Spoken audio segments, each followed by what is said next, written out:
सुरुवातीची बातमी, खरात प्रकरणी रुपाली चाकणकर यांची एसआयटी कडून 4 तास चौकशी करण्यात आली। प्रामुख्याने खरात यांच्याशी संबंधित आर्थिक व्यवहारांबाबत त्यांना प्रश्न विचारण्यात आले। मी सर्व प्रश्नांची उत्तरे दिली असून तपासाला पूर्ण सहकार्य करेन, अशी प्रतिक्रिया चाकणकरांनी चौकशीनंतर दिली आहे। रुपाली चाकणकरांची नाशकात 4 तास एसआयटी कडून चौकशी करण्यात आली। एसआयटीनं खरातशी संबंधित आर्थिक व्यवहारांवरनं चाकणकरांना 8 मोठे सवाल केले। एसआयटीनं नेमके कोणते प्रश्न विचारलेत पाहूयात। खरात सोबत केव्हापासून ओळख होती? शिवनिका संस्थांवर असताना खरातच्या काळ्या कारनाम्यांची माहिती होती का? खरात सोबत ज्या पूजा विधी केल्या त्या नेमक्या कोणत्या होत्या?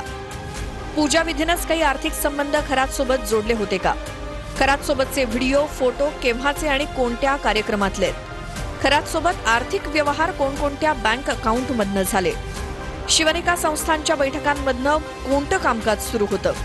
इतर राजकीय मंडळी मंदिरात कोणाच्या सांगण्यावरनं येत होते? अशा प्रश्नांची सरबत्ती एसआयटी कडून चाकणकरांवर करण्यात आली। एसआयटी मध्ये या तपासामध्ये त्यांचे जे काही प्रश्न होते त्या सगळ्या प्रश्नांची समर्पक अशी उत्तरं मी दिलेली आहेत आणि मला असा विश्वास वाटतो की नक्कीच या सर्वांचं या उत्तराने समाधान झालं असेल। आपण पुन्हा चौकशीला येणार आहात का? पुन्हा चौकशीला बोलवलंय का?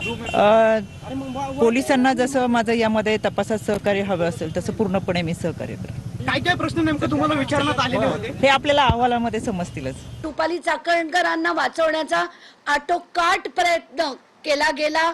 सुनील तटकरे अगदी ढाल बनवून त्यांच्या समोर उभे होते। रुपाली चाकणकर या महिला आयोगाच्या अध्यक्षपदापर्यंत कशा पोहोचल्या या सगळ्या गोष्टी आता बाहेर आल्या पाहिजेत आणि याच्यासाठी फक्त आणि फक्त रुपाली चाकणकरांची चौकशी वकील न घेता करण्याची गरज आहे।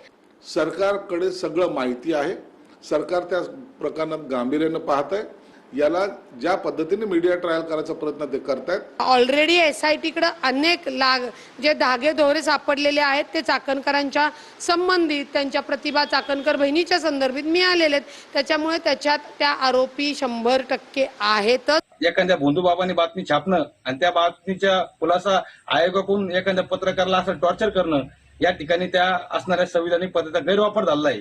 त्यामुळं या महिला आयोगाच्या ज्या माजी अध्यक्ष आहे रुपाली चाकणकर यांना त्या एसआयटीने आज चौकशी करून या गुन्ह्यामध्ये 6 आरोपी करा अशी आमची मागणी आहे। खरात प्रकरणामध्ये महाराष्ट्रातल्या मंत्रिमंडळातले 4 मंत्री समाविष्ट आहेत। त्याची पत्र सुद्धा आम्ही आता मुख्यमंत्र्याला देणार आहोत त्याच्यात आणि या 4च्या 4 मंत्र्यांना मंत्रिमंडळातून काढायची आम्ही मागणी करू। मुख्यमंत्र्यांना द्यायला पाहिजे, मान्य आहे। जाहीर का करत नाही? पुन्हा रोखला जाहीर करायला नाना पटोलेंना जाहीर करावी ना, आजच जाहीर करावी। माझा त्यांना निरोप सांगा की जाहीर करायला सांगितलं आहे। तर चाकणकरांच्या चौकशी संदर्भात अंधारेंनी काय ट्विट केले पाहूया। तिकडे निदा खानला अटक, पण 40 दिवस उलटले तरी कल्पना खरातला अटक नाही। इकडे 2 महिन्यानंतर चाकणकरांना चौकशीला बोलवणं हा निव्वळ फार्स आहे। मुळात चाकणकरांना क्लीन चिट द्यायची जवळपास निश्चित झालं अशी माध्यमं जगतात जोरदार चर्चा सुरू आहे। मग 5.5 तास खरंच चौकशी झाली की दिलासा देण्याबाबत खुलासा झाला?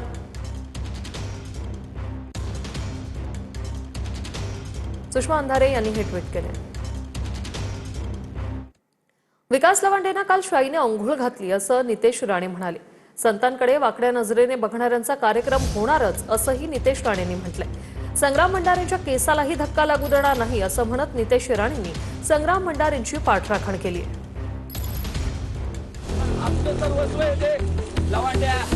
विकास लवांडेंवर संग्राम भंडारेंनी केलेल्या शाईफेकीचं मंत्री नितेश राणेंनी जाहीर समर्थन केलंय।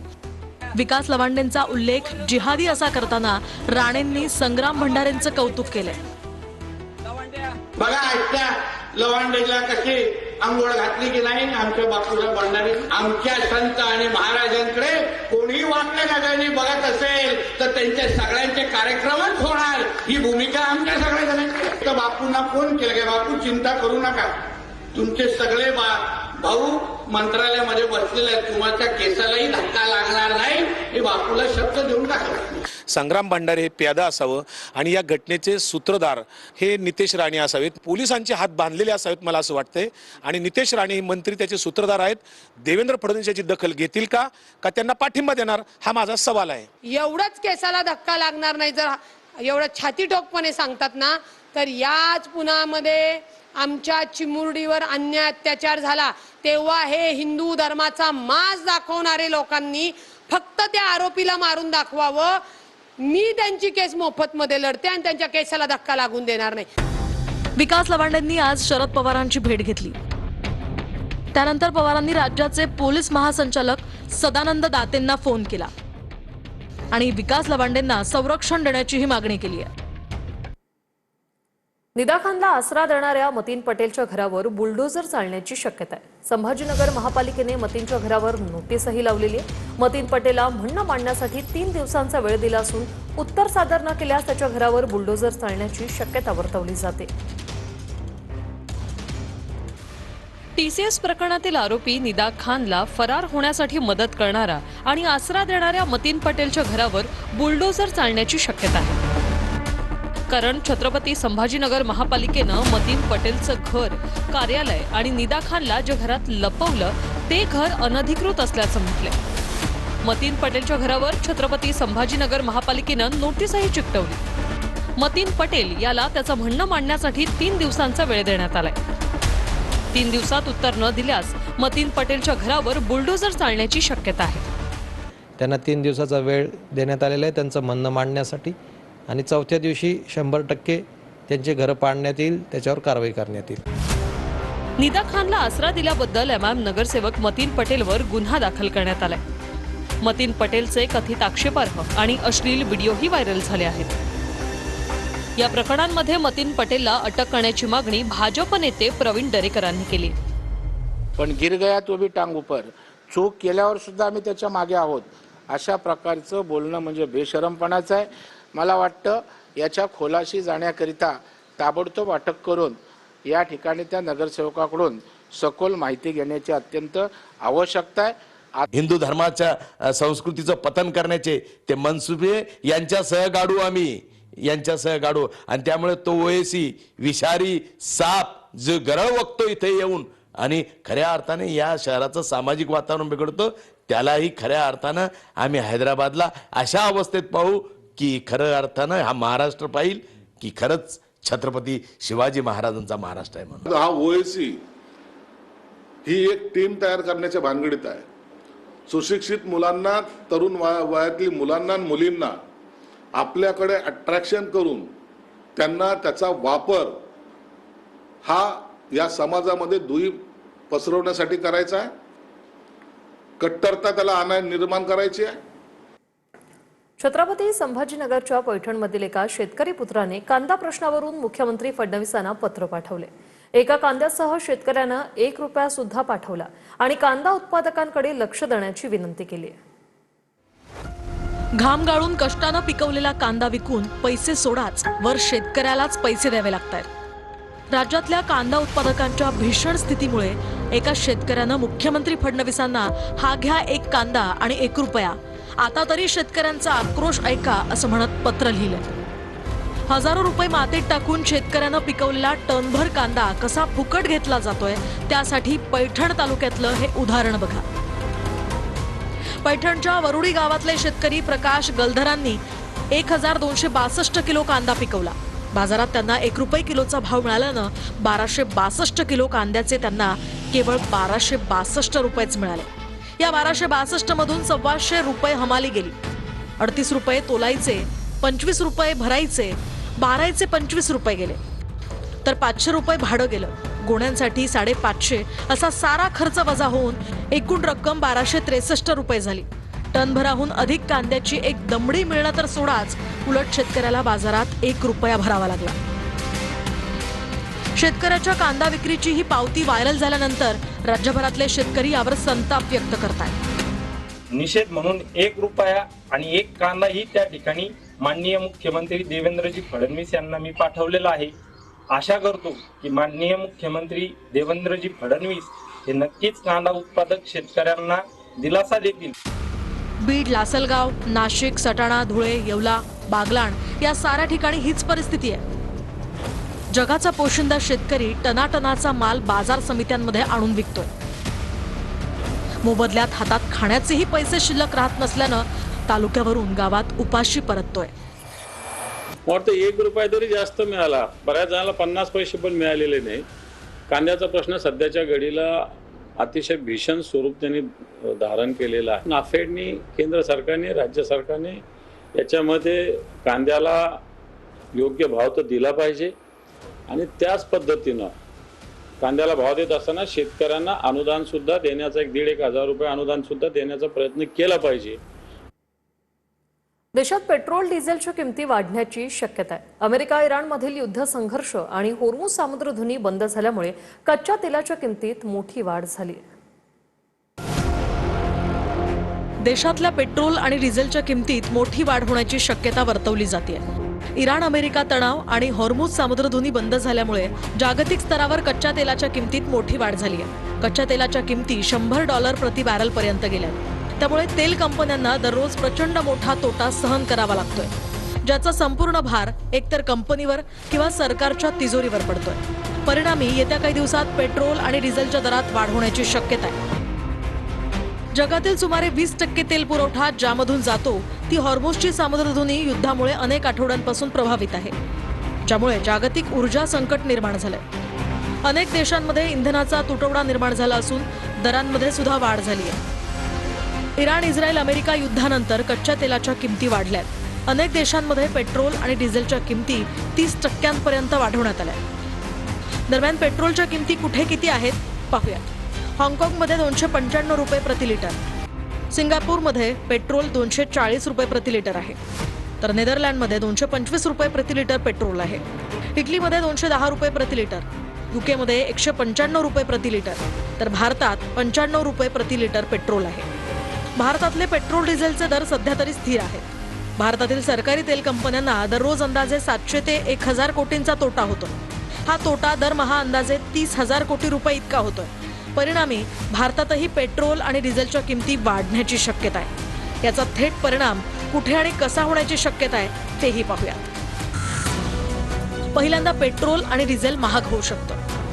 ट्रक, बस, रेल्वे आणि जहाजाचं भाडंही वाढू शकतं. कारखान्यांचा उत्पादन खर्च वाढू शकतो. शेतीमध्ये डिझेल आणि खतं महाग होऊ शकतात. दुकानांपर्यंत माल पोहोचवण्याचा वाहतूक खर्चही वाढू शकतो. सर्वसामान्य माणसाला वस्तू वाढलेल्या किमतीत मिळू शकतात. तमिळनाडूच्या राजकारणात एक नवा इतिहास रचला गेलाय. गेल्या 50 वर्षांपासून असलेली डीएमके आणि एआयडीएमकेची मोठ्या द्रविडियन पक्षांची सत्ता आता संपुष्टात आली. थलपती विजय यांनी तामिळनाडूच्या मुख्यमंत्री पदाची शपथ घेतली. थलपतींच्या शपथविधी सोहळ्यासाठी राहुल गांधी उपस्थित होते. सी जोसेफ विजय एनुम नान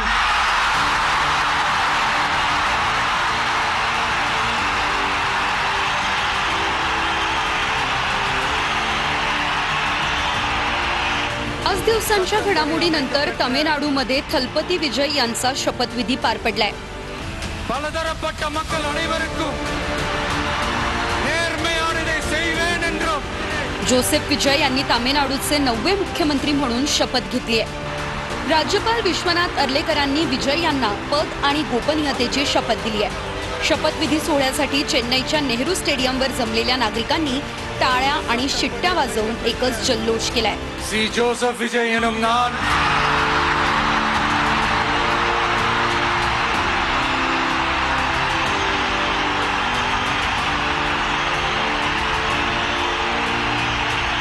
சட்டப்படி அமைக்கப்பெற்ற பலதரப்பட்ட மக்கள் அனைவருக்கும் நேர்மையானதை செய்வேன் என்றும் ஆண்டவன் மீது ஆணையிட்டு உறுதிமொழிகிறேன். विजय हे मुख्यमंत्री पदाची शपथ घेत असताना त्यांचे आई वडील भावुक झाल्याचं दिसून आलं. थलपती विजय यांच्या शपथविधी सोहळ्यावेळी लोकसभेचे विरोधी पक्षनेते राहुल गांधी हे देखील उपस्थित राहिले.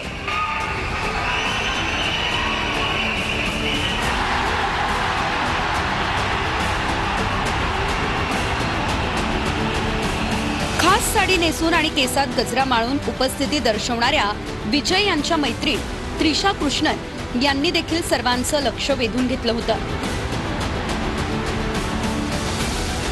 टीव्हीकेचे आमदार थिरू एन आनंद यांनी तामिळनाडूमध्ये मंत्री म्हणून शपथ घेतली. ते विजय यांच्या जवळचे मानले जातात. शिवकाशी मतदारसंघाच्या 29 वर्षांच्या आमदार एस कीर्तना यांनी मंत्री म्हणून शपथ घेतली. तामिळनाडू AIDMKचे 8 वेळा आमदार राहिलेले सेंगुत्तय्यन TVK मध्ये सामील झाले आणि ते जिंकले. त्यांनी जयललिता यांच्या सरकारमध्येही मंत्री म्हणून काम केलं होतं.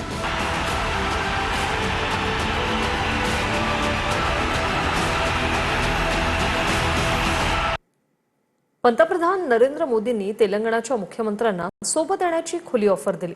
हैदराबादमधील विकास कामांच्या उद्घाटनावेळी मोदींनी रेड्डींना ही ऑफर दिली. विकास कामांच्या निधीसाठी गुजरात फॉर्म्युला लागू करण्याची रेवंत रेड्डींनी मोदींकडे मागणी केली. तर फॉर्म्युला लागू केला तर तेलंगणाला मिळणारे फायदे निम्मे होतील असं मोदींनी यावेळी गमतीने म्हटलंय. प्रिय प्रधानमंत्री नरेंद्र मोदी जी से एक बात मैं कहना चाहता हूं. जिस दिन इस देश का प्रधानमंत्री मनमोहन सिंह जी था, तब मोदी जी गुजरात के मुख्यमंत्री थे. 10 साल में गुजरात मॉडल इन्होंने बनाया इस देश के लिए. आज 4 करोड़ तेलंगाना जनता भी वही उम्मीद रख के चल रहा है.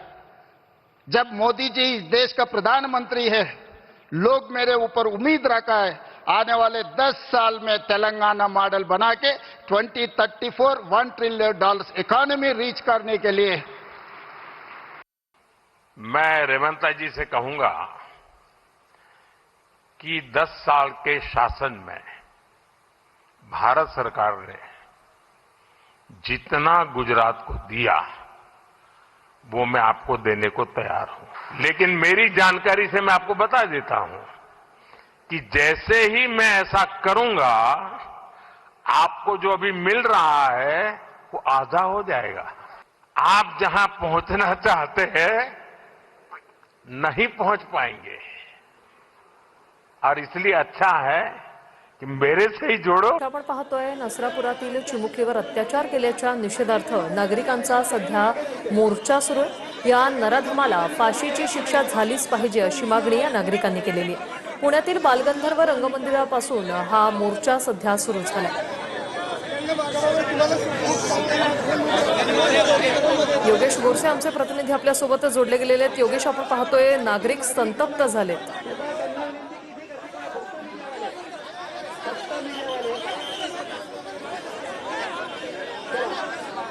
योगेश, माझा आवाज पोहोचतोय तुमच्यापर्यंत?